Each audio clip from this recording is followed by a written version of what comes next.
Meillä Coxassa huippuosaaminen on sitä, että potilaat palaavat nopeammin takaisin arkeen. Huippuosaaminen on sitä, että potilas saa laadukasta hoitoa oikeaan aikaan ja saa uuden mahdollisuuden liikkumisen iloon. Huippuosaaminen on sitä, että potilaat saavat ystävällistä ja yksilöllistä palvelua. Huippuosaaminen on sitä, että me tyydy tekemään asioita hyvin, vaan kehitämme toimintaamme jatkuvasti, jotta pystymme tarjoamaan potilaallemme yhä laadukkaampaa hoitoa.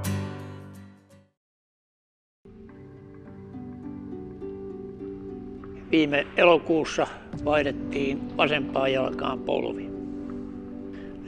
Se on ollut aina vuosikymmenten aikana mulla se, että jos on tullut pätkiä, että ei ole päässyt liikkumaan, niin huomannut kyllä sen, että tämmöinen jopa pieni stressi rupeaa nousemaan, että sitä pitäisi päästä purkaa. Ja totta kai kun on ikänsä liikkunut ja harjoitellut ja välillä aika kovaakin, niin kaipa se on niin kuin veressä ihan. Jaakko on nimeni ja lempinimi, joka tunnettu paremmin Jaskana, ja 72 on ikää.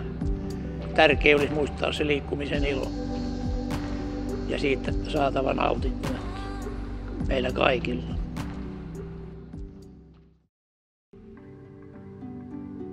Mulle on aina ollut liikkuminen suuri ilo ja mä harrastan monenmoisia liikuntamuotoja.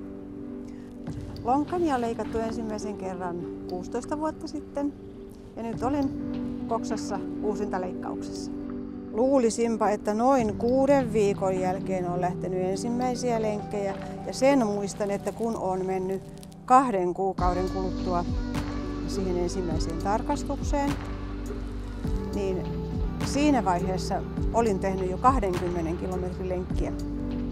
Ja kävelylenkeillä olin käynyt 10 kilometrin lenkkiä, että se on niin kuin jäänyt mieleen, että siihen mennessä olin kuntoutunut jo. Mun nimeni on Ritva ja olen 64-vuotias. Ihan ehdottomasti on Coxa palauttanut kyllä kaiken liikunnan ilon.